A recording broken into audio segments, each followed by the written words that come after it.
all the games I used to play in my younger, wilder days. The game of clubs and tees had never crossed my mind.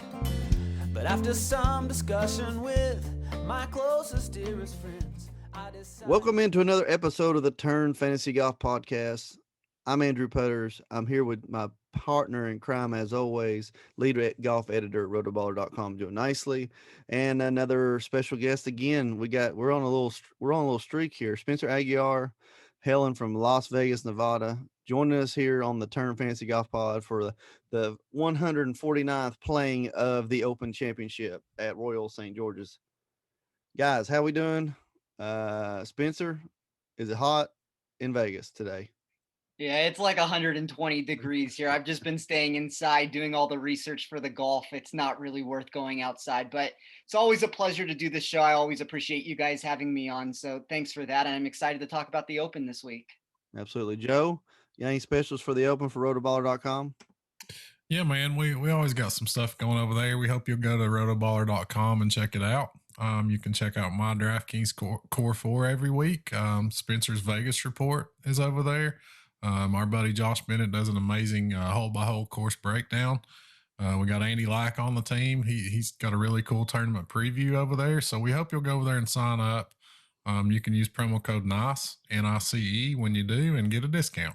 There you go. Promo code NICE when you're signing up for Rotoballer.com. Number one place in the world for your daily fantasy needs. And guys, as always, if you're liking what you're hearing, wherever it is you're watching this, wherever it is you're listening, hit the like button, hit the subscribe. Do that right now for us. When we post it, please share it with your friends. It really helps us out. So recapping last week, John Deere Classic, the forgettable John Deere Classic.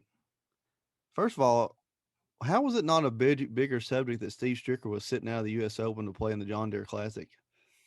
I mean, how is that not a bigger story, guys? Is there anything written up about that? Anybody see anything about that this past week? I haven't. I just seen that that's what he was going to do. Didn't really hear why. Maybe it's to kind of get a look at some Ryder Cup guys. I'm not sure. But yeah, I did see that AP.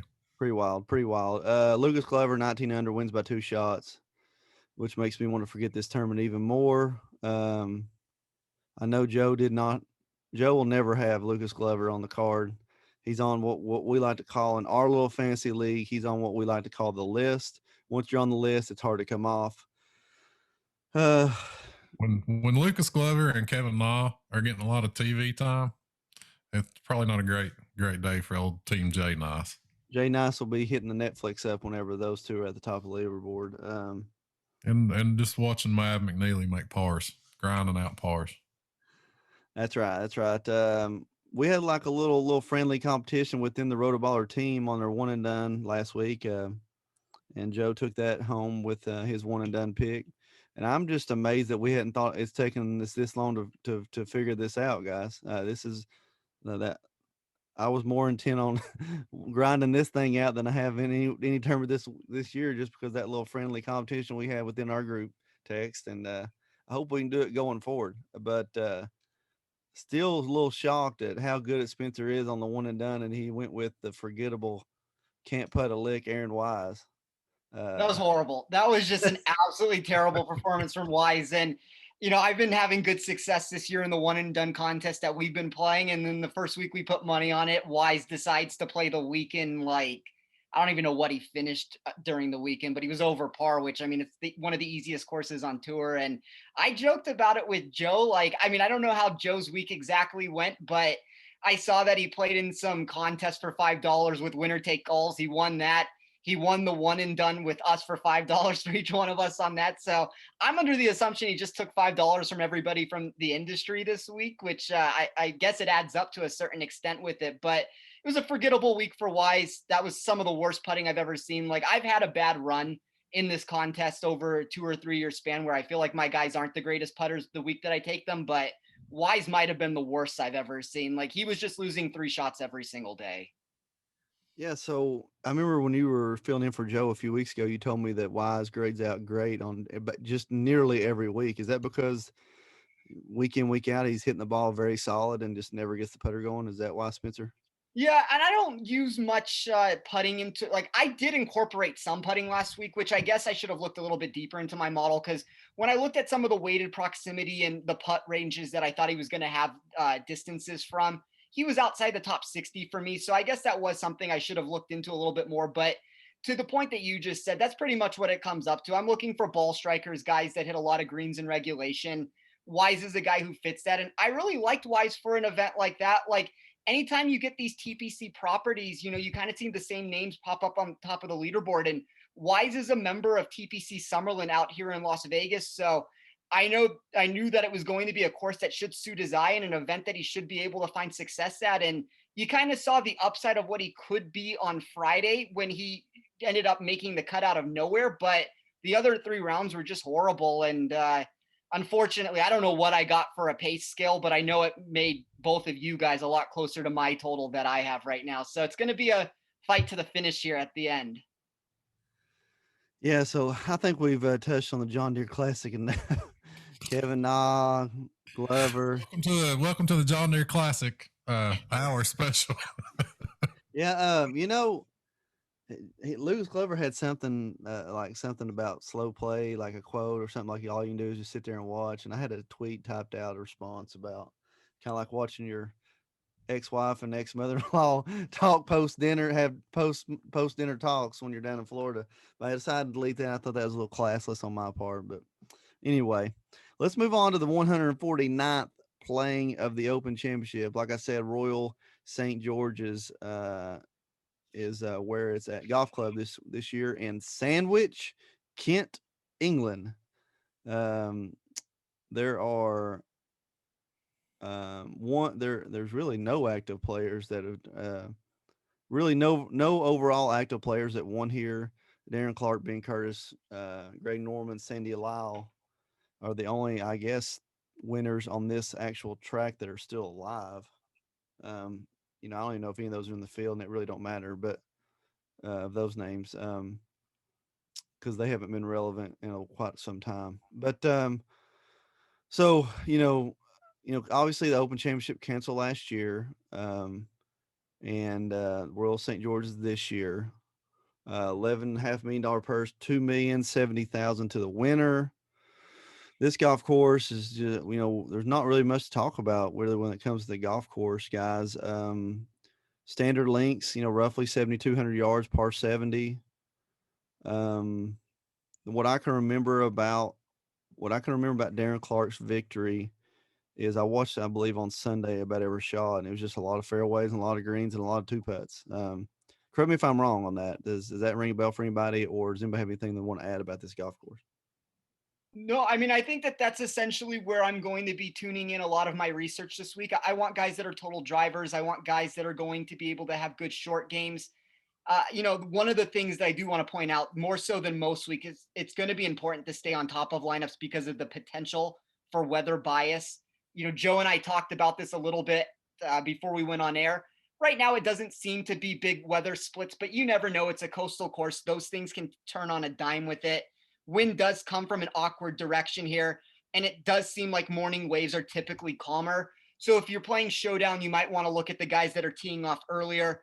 We have extremely wide fairways here for the most part. That's going to offer forgiveness off the tee, but the cost of missing is going to be extremely penal. I think anytime you find a sand trap, whether that be a fairway bunker or a greenside bunker, it might equate to a stroke penalty for what we're looking at. So I think that's something that we should look at. I mean, in 2011, players only got up and down from greenside bunkers 34% of the time. So guys that can hit a high percentage of greens in regulation, that's kind of what I'm looking for. And just overall total driving, I guess. I mean, that's kind of where the extent of my model looked for players this week. In saying that, are we going to put, would you look more towards like shot screen approach or shot screen around the green is going to be more important than shot screen putting this week? Is that fair to say? The way I did it is I put a 20% weight on weighted short game, and that was just essentially an even split between around the green scrambling, bogey avoidance, and putting from 5 to 10 feet. These greens are large. I do think 3-putt avoidance is acceptable also if you want to look for that, but I felt like I got enough of the putting splits in with 5 to 10 feet. Like, I think the greens are so large that you could make an argument one way or another with it. I'm just kind of taking an equal approach with it, and I'm trying to, find guys that are good with their irons that hopefully don't have to scramble as much. But with the wind that comes into play and all of that, like there's going to be potential for carnage. So we could say that the wind isn't as amped up as it normally would be, and it does seem to be calmer. But I want to find guys that aren't going to make big numbers. I think that that's one of the things that can end this tournament really quickly. Is we can say that this might be an easier Open Championship than some years because if the weather doesn't get up, but this is probably the most difficult Open Championship course of the rotation. So when you add all of that into account, it's going to be something to where guys are going to have to not eject. And that's kind of when I built my model this week, I built it with more safety than I ever have before. I looked for course or event history, course history, obviously, as you said. Course history is not going to be as relevant just because you're not going to have past winners from this event. But event history, current form, I think those two things are really important. And I'm just trying to find guys that are in good form leading into this week. And hopefully we can find players that just, pop out in that nature. All right, Joe.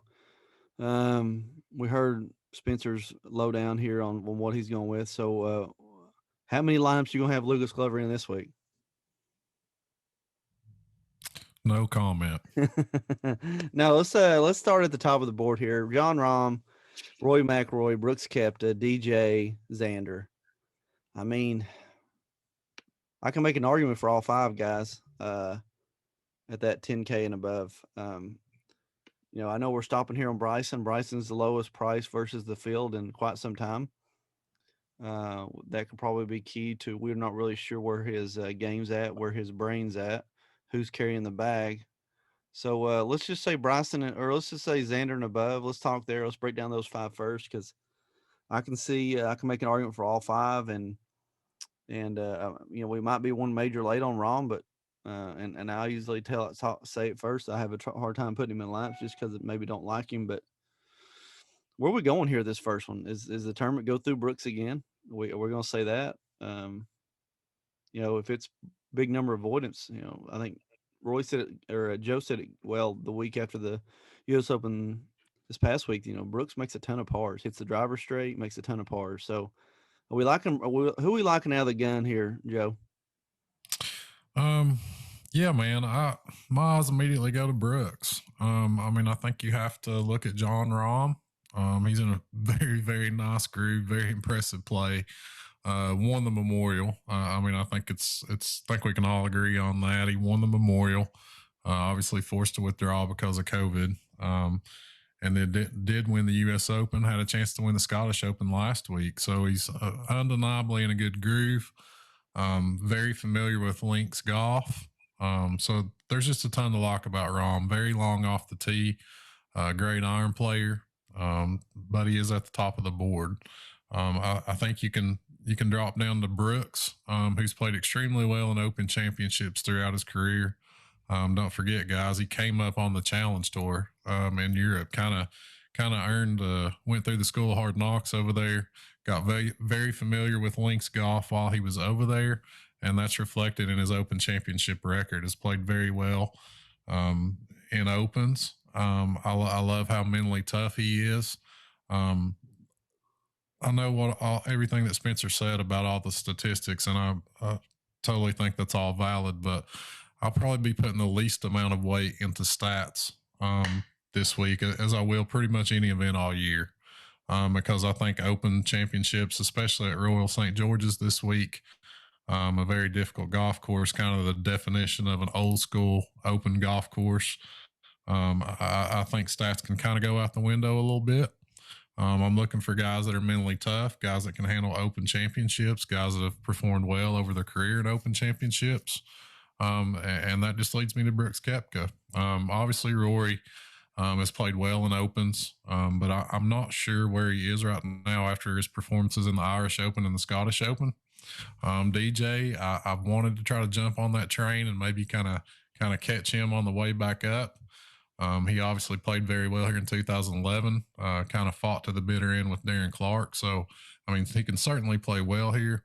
And the same can be said for Xander, who's just unbelievably consistent in major championships. But if I'm picking one up there, guys, with all due respect to John Rahm, I'm probably going with Brooks. I really feel like this one might be his to lose.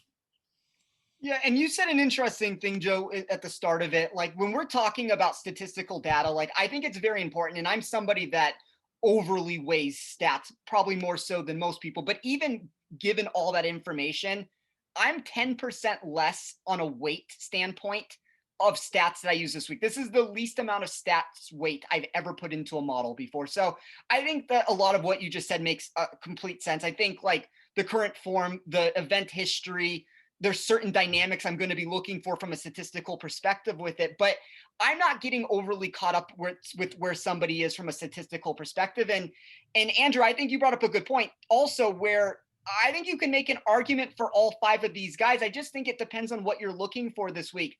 You take a guy like Rahm. I think the biggest hole you can poke in his chances is that he only has posted one top 40 finish at the Open Championship in 4 tries, but it did come in the last iteration of the tournament and resulted in an 8th place result.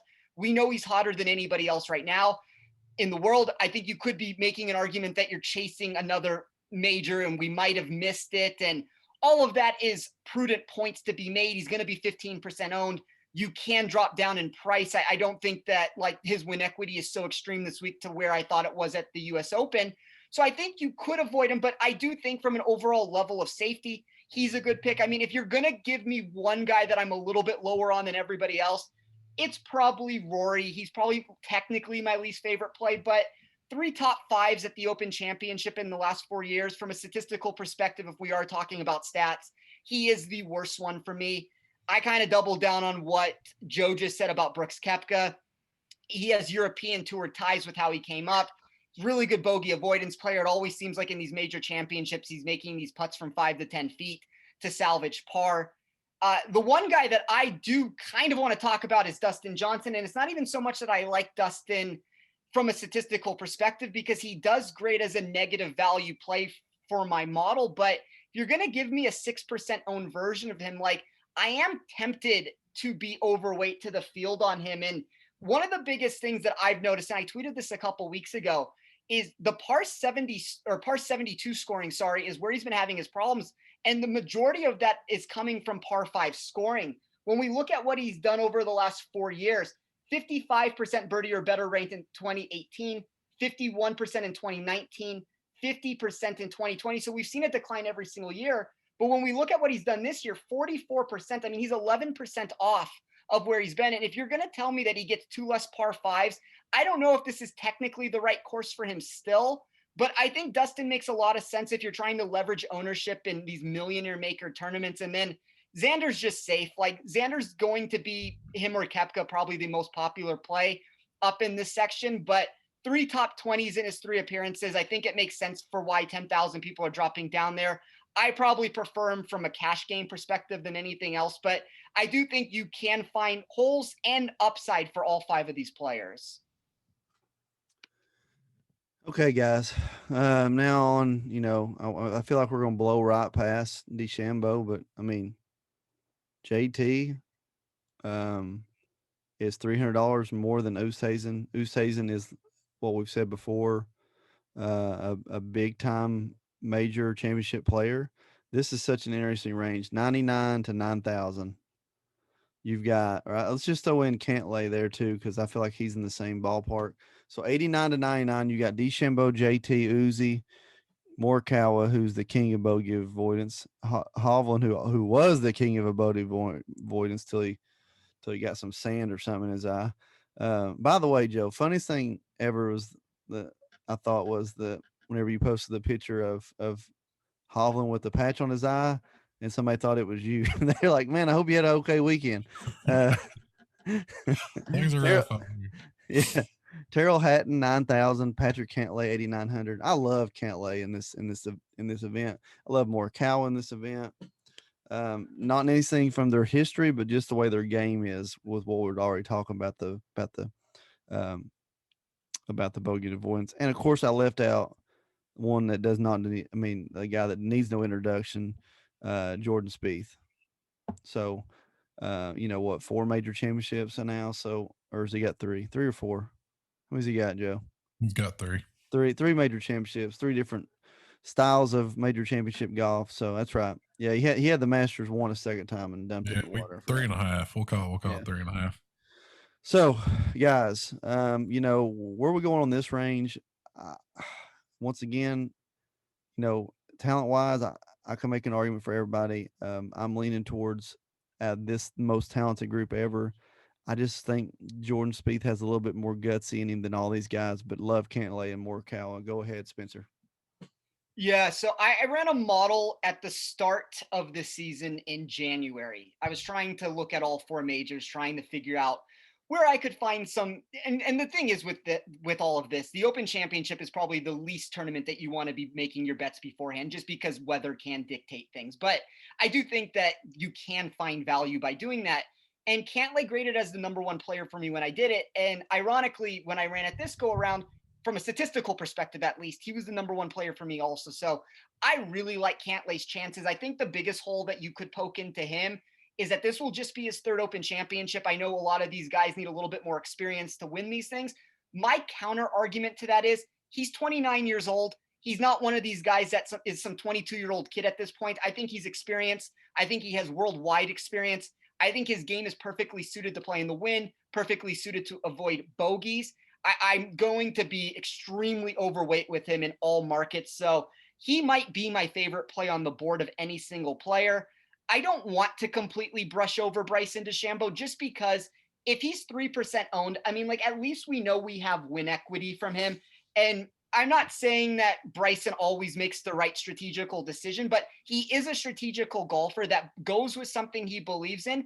And when it works, like it worked at the US Open, he laps the field. When it doesn't work, he has the propensity to not want to, or he kind of doesn't change up from what he's doing. And then you see these random implosions. So, I guess like the way I'm trying to say it is if you're in a millionaire maker, I'm not going to blame anybody for playing DeChambeau. He is the worst person, $9,000 or above on an overall rank. I think that's worth something, but I'm not a believer that he can't be good at the Open Championship. He's going to be trying to drive a lot of these par four greens. If it works, at least he has the win equity from it. And, this is more so for people building 150 lineups. Like, you build 5 lineups out of 150 and you're pretty much at market weight there. So it doesn't take very much to be overweight on him. Not that I'm advocating somebody to go way overweight. I just wanted to point that out. I agree, Spieth, from a creativity standpoint, this is about as good. Like, Open Championships are a perfect suit for him. I think Thomas is another guy also, if we're just talking about players that can make birdies. If this isn't as severe in the wind, we know his irons are really good. I'm not a believer that he can't be a good Open Championship player. I'm kind of more interested to see where his ownership goes. And then Morikawa was the interesting one to me because, as I was saying with Cantlay, a lot of these guys need a couple years to maybe, win the tournament.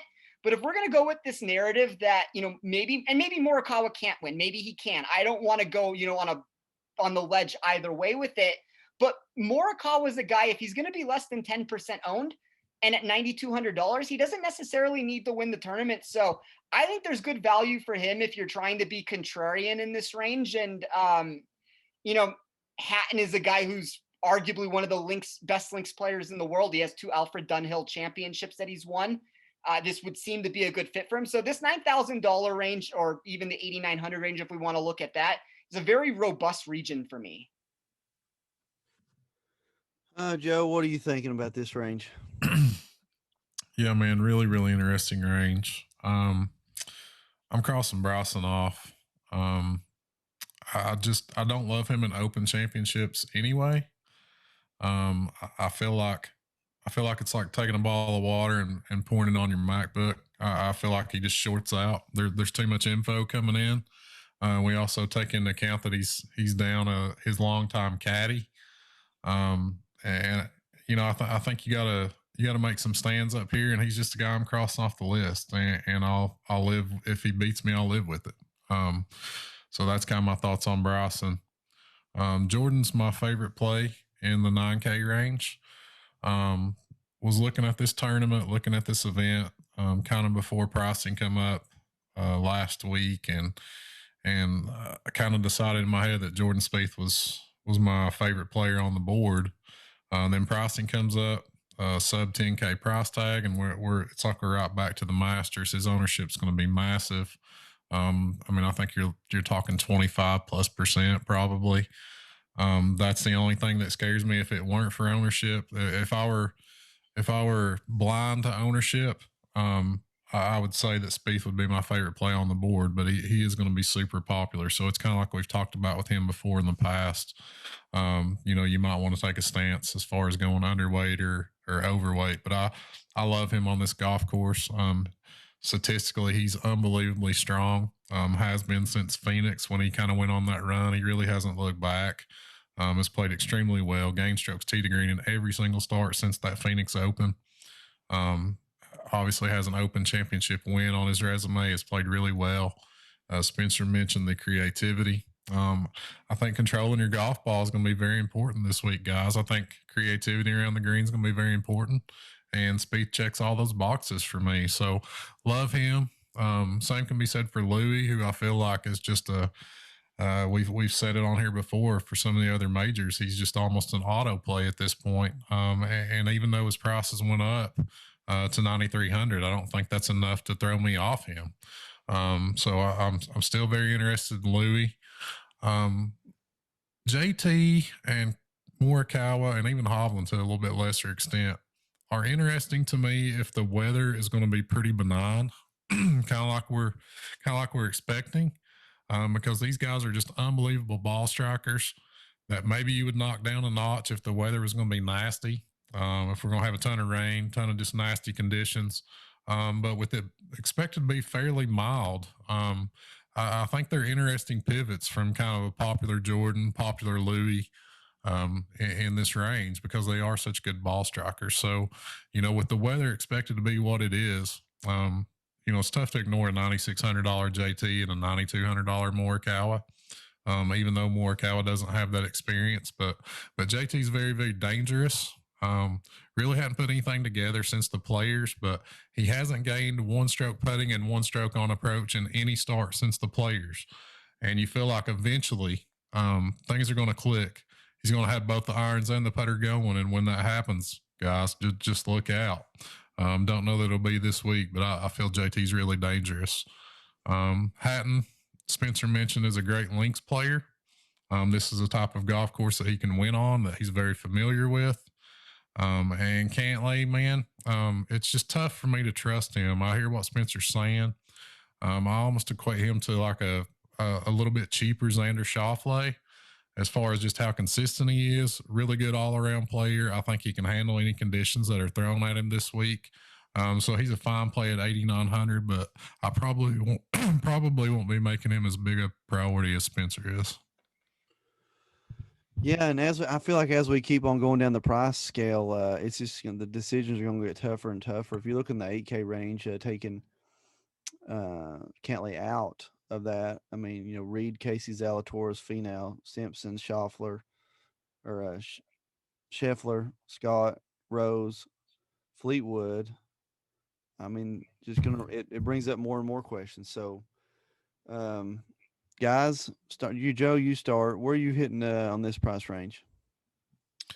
I love Patrick Reed here. I really do. He kind of falls in that Louis, that Spieth, that Brooks, that mentally tough kind of department for me. I feel like this is the type of championship where he can handle any kind of conditions that come his way. He's going to hang in there. He's going to grind. He can also be explosive. If we feel like this is going to be a little bit easier test than we've seen in the past at Royal St. George's, Reed can make birdies with the best of them. So really like Reed. He sticks out to me at 8,800. Casey, we know how solid he is, how solid he's been this season. So he's tough to ignore. His Open Championship record isn't really as good as you might think it would be.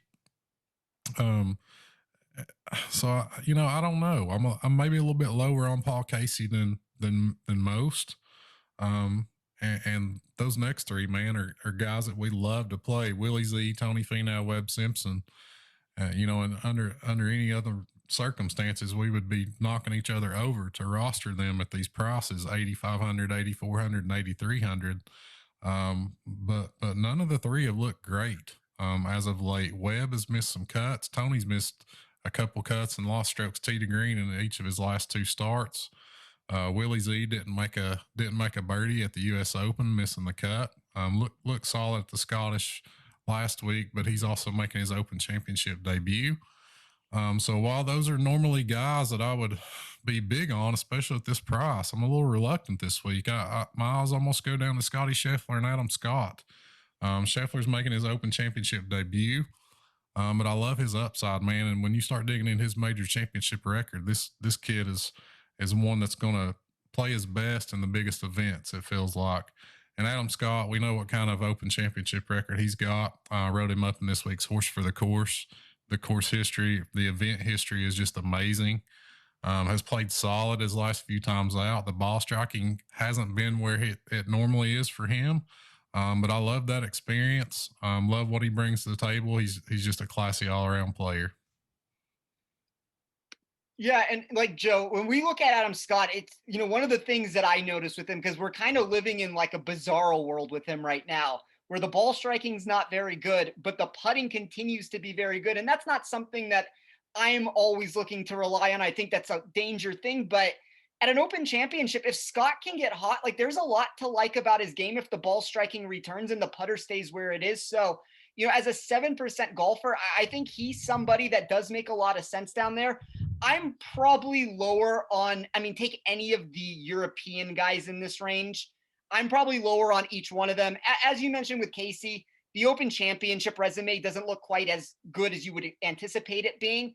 The other thing with it too, he's $8,600. This isn't like the $7,700 version that we're getting at him during these other majors. So $1,000 more will come into play when we're trying to just look at the upside that he possesses. I mean, my model likes him fine. He's 15th overall, but he's not going to be a priority for me either. Patrick Reed's a guy, you know, he's turned in 4 top 28 finishes in the last 5 years at this tournament. He enters the week having quietly produced 6 top 32s over his last 7 starts. I think you could make an argument that he is the best short game in the world. I think there's a reason why he's going to be 15% owned. I think his upside is the potential to win this tournament. I think that's something you always have to look at. And then to me, the real questionable range that I kind of keep finding myself not knowing what to do with is the Fenal Simpson twosome there. Like Simpson, for me, you would think that this is a perfect course for him. You should think that his short game, his bogey avoidance, and all those things will be good. I don't know if he's hurt. I don't know if there's something else that's coming into play with him, but a couple miscuts in a row, even before that, not really producing that many good finishes. And, you know, maybe a guy like Fenal at $8,400, and I know upside's a weird word to use for him because we don't think of Fenal of upside to win the tournament, but when we can get a guy that's been a top 10 producer at this tournament over the years, like I think there's enough hope for him to turn it around and at less than 10%. You know, he gives you a top 10 finish and you pair him with a guy like Spieth. That's enough to get your lineup started if Spieth wins the tournament and you have Fenal in the top 10. So I'm not going to be writing Fenal off. I'm a little bit more hesitant on what to do with Zalatoris. I think that the form has really turned around on him recently. And I guess just to go with what Joe said about Scheffler, Scheffler is an amazing, immaculate ball striker. This seems to be a good course for him. We know he's a good win player from being from Texas. So I don't think that that's going to cause a problem for him. Going to be popular, but I think it's understandable as to why he is. Yeah, I feel like his short game's really underrated, Spencer. Scottie Scheffler. I think he's got an underrated short game and can get really hot with the putter. And to kind of circle back to what you were saying about Webb, I don't know that Webb's been right since he withdrew from the Wells Fargo, honestly. I know he's lost strokes tee to green in each of his last 2 starts, so I'm with you. I don't know if he's hurt. I'm not sure what's going on there, but he just hadn't seemed right as of late. And Tony Finau also lost strokes tee to green each of his last 2 starts. So, you know, his Open Championship record is tremendous. He was a guy that I was all over going into the U.S. Open at Torrey. We know what his course history was there, and he looked awful and has looked awful since. And Willie Z, 116th in this field in strokes gained approach over his last 12 rounds. So the ball striking's definitely took a turn in the wrong direction for Zalatoris. Yeah, and I think we see that with the ownership with Zalatoris. Like, that's not necessarily a spot that I'm looking to play him and to pivot on. Like, I'd rather just if I'm going to take a shot with somebody that doesn't look good lately, I'd rather do it with Feno and, these guys that just have a little bit more complete games. Yeah, and a little bit of experience, right? I mean, Of course, yeah. Willie Z's making his Open Championship debut this week. So popping out at sub 5% ownership, you kind of are automatically interested in GPPs. But that's really interesting range right there. Great prices on players with great pedigrees, but have just been in really bad form lately. Yeah, and a guy like Simpson, it's like tough to figure out what to do with him, because if injury is in play, and as you said, he hasn't looked right since he pulled out of the tournament, and if he's hurt, like, this isn't going to change. So you're kind of throwing a dart at a board and hoping to get lucky that he's not hurt. So I wouldn't blame people for not wanting to put him into a lineup for that reason. Yeah, so moving on, guys. This is where the spot in the DFS price range that all majors are won and lost, the 7K range. We got to find 2 to 3 guys here that's going to sneak up in the top 10, guys, if you're wanting to take down a massive GPP tournament. And there is so much talent here. I mean, we could go on for a while on this one. Cam Smith, Neiman, Daniel Berger's ton of talent, not very good in the Open Championship. Lee Westwood has great history. Sergio Garcia has great history. We think Jason Day is somewhere in Europe. We're not sure. Woodland hits the ball straight if he starts hitting greens. Ricky Fowler, is he back? Who knows? English tons of got Class A talent. Kokrak's bogey avoidance is great. Alex Noren has played great as of late. You can never count out Molinari on a course where bogey avoidance is a big deal. Corey Connors, Brian Harmon got tons of talent. Guys, where are we going in the 7K range? I threw so many names out there. I'll go ahead and tell you a couple names that I'm landing on quickly in this range. That's Alex Norton, Kokrak, and Molinari. Go ahead, Joe. Yeah, man.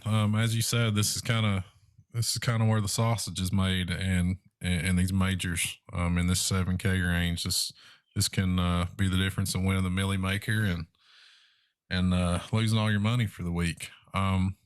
Really like Shane Lowry. I've been on him lately, and he's played well. He's paid off. He's coming in with a just under 8K price tag there at 7,900. Obviously, he's been the defending Open champion for about a decade now, but really like Lowry. I like where his game is. I like how this golf course sets up for him. Really good short game. His irons have been firing. So like Shane Lowry. And surprisingly, I kind of like the lower 7Ks, like from 75 down, more than the upper 7Ks. Outside of Lowry, I don't know that I love anyone in that range. Neiman is interesting to me. He is a low ball hitter, and he does have a ton of distance off the tee. 2 things that I think will help him this week. We've talked about in the past. Sometimes that low ball flight hurts him, but any type of windy conditions, I think that's going to help. He's got a legendary stinger shot off the tee that he'll probably be deploying this week, but doesn't have a ton of Open Championship experience. That's the only knock I've got on Neiman. Answer is interesting as well, but it hasn't played well to this point in Opens. You mentioned Westwood with his pedigree. And then Daniel Berger, man, just way too cheap. I'm sure that's going to shoot his ownership up. Spencer can maybe fill us in on kind of what that's looking like at this point in the week. But at 7,400, I'll just be falling for it. I'll definitely have some Daniel Berger in my rosters at 74. I like Bezadenhout, like his short game, really like Robert McIntyre. He's kind of an underrated player. I think a lot of people are going to gravitate towards Harris English down here. Ricky Fowler is probably going to get some love. But Bezadenhout and McIntyre, these are international players that have lots of links experience, and I think you can hop on these guys, probably grab them sub 10% ownership. Really interesting pivots down here. Brandon Grace is one of my top options in this range as well.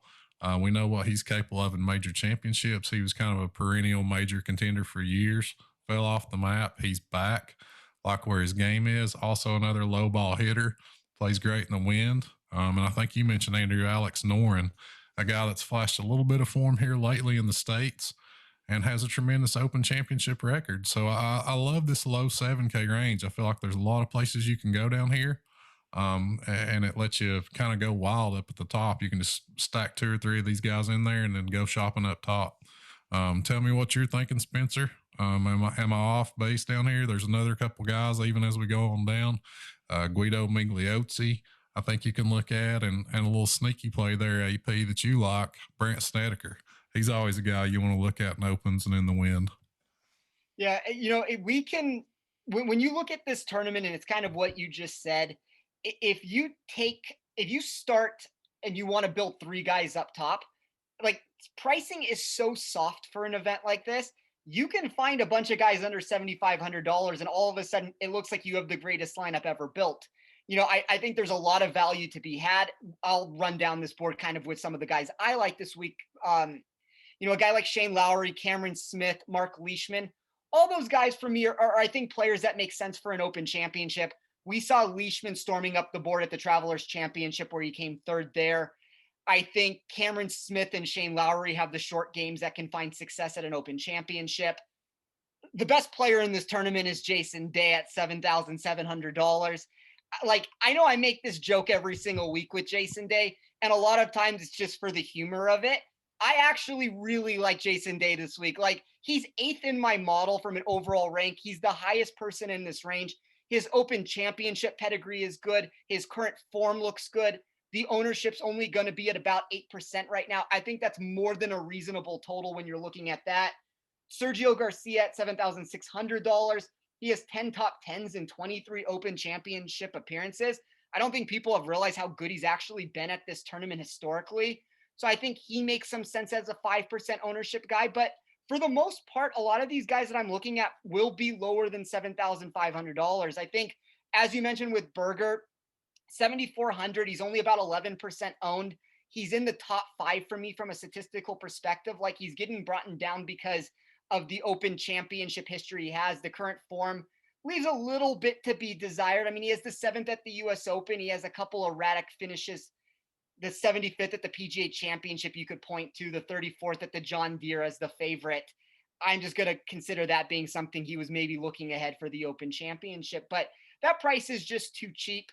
I think a guy like Christian Bezuidenhout, his short game works for a test like this. Molinari is a proven winner here. Ownership is going the flock to Harris English, as you said. The current form just looks so great.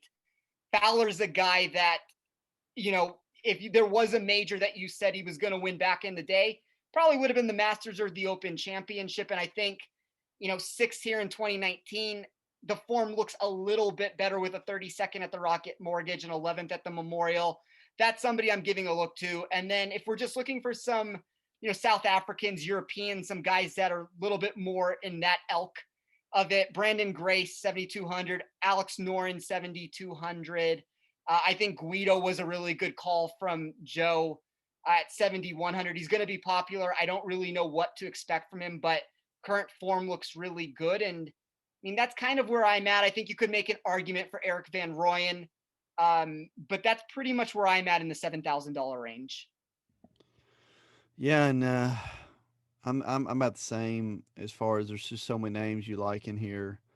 But sub 7, man, it's really, really, really hard. It's really gonna be hard to find somebody that you trust sub 7, which I know that's pretty much every week. But with the dynamics of this tournament, you're looking for grinders, driving the ball well, putt the ball well, or bogey avoidance. So in a way, as the Open Championship, and I understand GPPs is always going to be a different style than cash games, but we're going to be looking more towards a cash game style of player in DFS coming down here in the 69.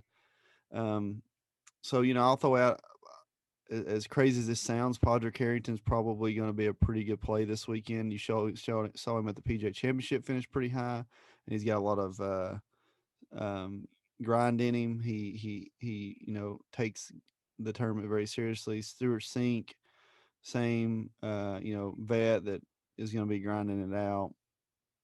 Coming down through here, though, I'm really, really struggling to find people I trust. Like I said, don't want to say Lucas Glover's name out loud, but he hits the ball well. He makes a lot of pars. Charlie Hoffman, I like. And even getting in the way out, uh, Jimmy Walker, Kevin Mitchell. Don't hate those guys. Don't love them either. But in this particular tournament, I would give them a look over others.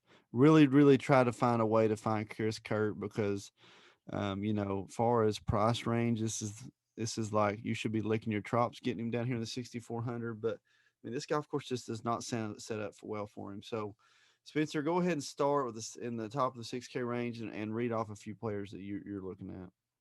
Yeah, and I think you brought up a good point with it. Like, I'm not in love with this range in general either. Like, I'd rather try to build flat is the wrong word because I think that it's flat in the sense that pricing is so soft. So you get a guy like to me, Patrick Cantlay at $8,900, Patrick Reed at $8,800. These are guys that, I mean, you could start a lineup with like Spieth, Cantlay, and Reed, and you have so much money on the table that you can just finish it off with guys in the $8,000 and the $7,000 range, and you can even start with guys in the $10,000 range and go that route. So I don't think that you're necessarily needing to come down to the $6,000 section. I think you lose a lot of the win equity when you do it. And I think with the pricing being as soft as it is, you do open up a can of worms to an extent with it. There are a couple guys I do believe have some upside to them, more so than their counterparts. I think Stuart Sink at 6,900. He's going to be very popular, but I think he does have a game that suits this course well. Kevin Kisner for me at 6,900. Matt Jones at 6,800. You mentioned Charlie Hoffman at 6,700. That's a guy I like a bit myself. Joel Dahman, I don't really know. My model really likes him at 6,700. I'm going to do a little deeper diving on him, but he was a guy that showed up as one of the better values. I guess if I'm going to be a guest on the show, I won't mention Glover's name and go in depth about him with it, but was a guy that showed up as value. And then Taylor Gooch, Carlos Ortiz, maybe a Chan Kim. You could make an argument that Sam Burns is the most wildly mispriced guy at 6,300, but I'm also a little bit concerned that might be a trap at the end of the day. Like, I want to see where his ownership is before I go there with it, because I don't know what his upside is in an Open Championship at this point, but he was technically the biggest mispriced guy that my model had. Joe, where are you at in the under 6K range, buddy? Yeah, a lot of the same guys that Spencer mentioned jump out to me. Stuart Sink, as Spencer mentioned, is probably going to be pretty popular, but I feel like he's a rock solid play there at 6,900. He's a veteran, former Open champion, and is playing the best golf he's played in years this year. So I think you can give him a look at 6,900. Feels a little bit underpriced to me there. We've seen Kevin Kisner pop in Opens before, and he's coming in fairly hot. So I think you can give Kiz a look. I'm hoping he wears the 1776 hat again. Richard Bland, another veteran. Guy kind of came out of nowhere. I think he's in his mid 40s, the Englishman, and he's playing really well. And this is right down his alley. So I'll have some Richard Bland exposure, believe it or not, at 6,800. Not the fanciest play in the world. Certainly not the most exciting, but hey, experience counts for a lot, and Bland certainly has plenty of it. Spencer mentioned Sam Burns. Kind of pops out there with Daniel Berger as just making you scratch your head with the pricing. I'm not going to overthink it. Just going to grab some Burns down there as need be when building GPP lineups. It really opens a lot to go stars and scrubs when you start talking about maybe getting like a Ron Brooks combo up at the top. I feel like that's a spot where you can utilize Burns. And just don't overthink it at that price. Take your chances. He's very, very long off the tee. And is a good putter, so I don't mind a bit to go to Sam Burns down there. And other than that, not going to be shopping down here a lot, guys. Not a ton sticks out, especially not below Burns. But other than kind of those vets I mentioned, not a ton that I love in the 6Ks as of right now. Yeah, and Burns, like, he probably should theoretically be priced where Daniel Berger is. And Daniel Berger should theoretically probably be priced where, let's say, like Paul Casey is. So you are getting value on the surface with it. And, and Burns's ownership isn't that extreme. Like, we're still looking at less than 10%. I'm a little bit worried of how his game sets up more so than Berger. I know Berger, we've seen that it hasn't been great historically. I just think he's a better player. than he was a couple years ago, and I'm willing to forgive him a little bit more. So I haven't decided what I'm going to do with Burns yet. I am going to play Berger, and I'm going to live and die by that with it. I just think he's too good to be in that range. Yeah, and Burns looked pretty good at the Scottish last week. I think he had a top 20 and played well at the Travelers, but there's also been some kind of injury issues there. We've seen a WD from him, but 6,300, willing to take a chance there for sure. Yeah, and that's the lowest, as you said, that's the lowest I would go also. Like if you're dropping lower than $6,300, you're really testing the waters, and your model has come up with something that the rest of the industry hasn't, which if you have, go for it. My model has not. Like everybody lower than Burns is pretty much outside the top 100 for me from a statistical rank. Okay, like every other show that we've ever had, or we've had in the last 6 months anyway. Spencer, I'm going to let you start. Where is your dart play, and where is your case money heart play?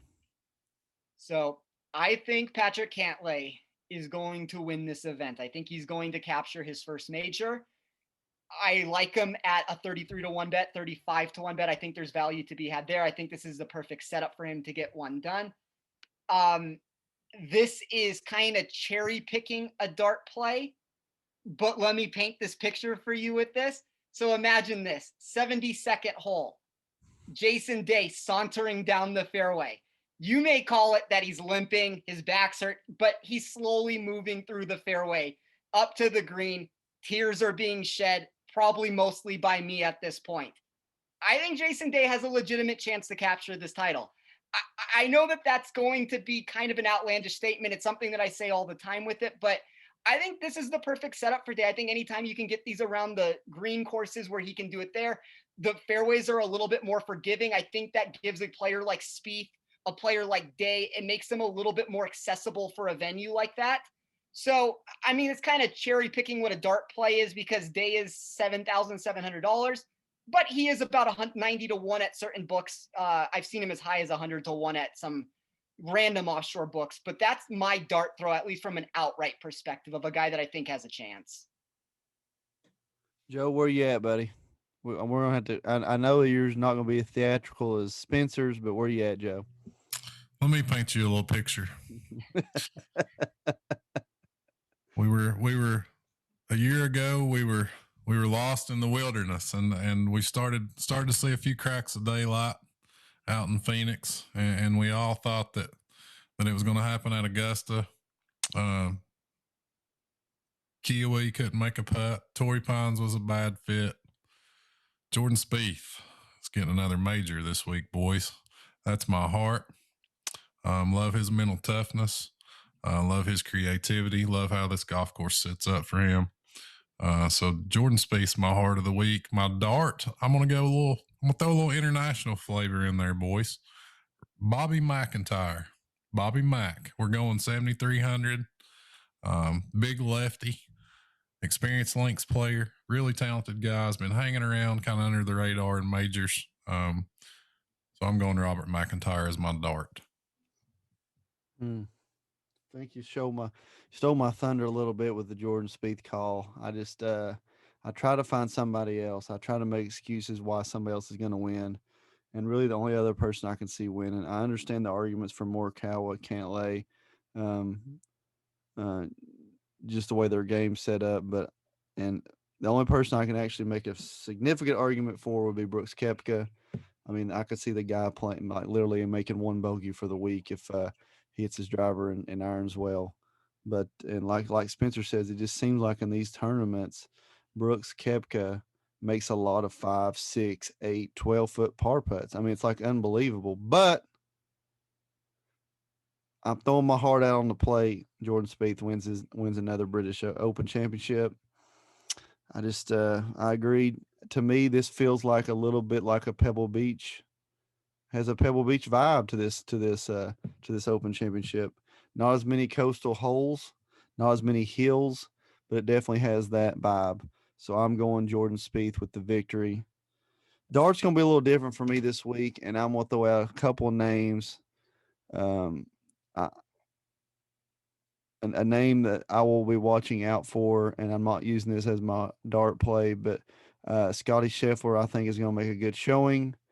And if I was in the neighborhood of betting a top 10, top 20 with some value in it, it's going to be a Ricky Fowler, Alex Noren. I could see both Ricky Fowler and Alex Noren finishing in the top 10 this event easily. Ricky's hitting the ball a lot better, and we know the putter is all world, and this is an open championship. It is wide enough off the tee that he's not going to make the big number. So if he continues to hit his irons pretty well, love Ricky Fowler, man.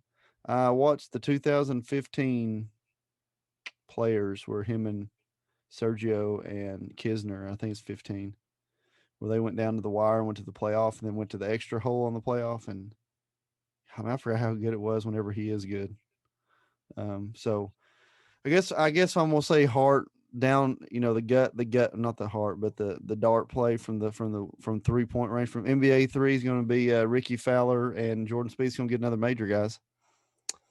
Yeah, it's hard to argue against that. I mean, I think when you take Spieth and Koepka, I mean, those two specifically, this is a really good event for them. I think that it sets up really well for each one of them in different ways. They're third and fourth in my model this week, can't lay second. So I think they're kind of all in that same range for me. Like, it's hard to make an argument against any of them. Okay, guys. Well, man, it's been fun. Spencer, thanks again for coming on, man. It's starting to become a regular thing. I hope it stays that way. Joe, hope you're doing well. We didn't even talk about any golf over the weekend. Birthday, 38, turned 38 over the weekend. Yeah, happy birthday, buddy. Yeah, ate all kinds. I mean, I'm still suffering from how many calories I had Saturday night at dinner. Great seafood place in town. But yeah, I got out and played in congrats on the 2-man. Oh yeah, Knox County 2-man. Second flight winner. Yeah. And our boys Peyton and Chase, third flight. Third flight. One below you, right? Third flight sandbaggers. Yeah, and played in the kids play free benefit tournament today. Saw Scott, talked to him for a bit. He had all of his people out there today. It was pretty fun, except for it being 93 and 100% humidity. Also, guys, coming up soon, sat down with one of the new Barstool athletes, Jonathan, I don't want to get his name wrong, Shusky. He's going to be an incoming freshman, 39-year-old incoming freshman at Christian Brothers University. Sat down with him, got to talk about his story, and it's pretty cool, man. Pretty cool situation. How it all came about, and his love for golf and his future playing golf. So that'll drop here in the next couple of weeks. But Spencer, once again, thanks for coming on. Joe, always a pleasure. Thank you, rotoballer.com, for everything you do for us. Best place in the world for your daily fantasy needs. Remember, guys, if you're liking what you hear, hit that subscribe, hit the like, share with your friends, and you have listened to the Turn Fantasy Golf Podcast. I've already hit 3 in the lake. It's gone.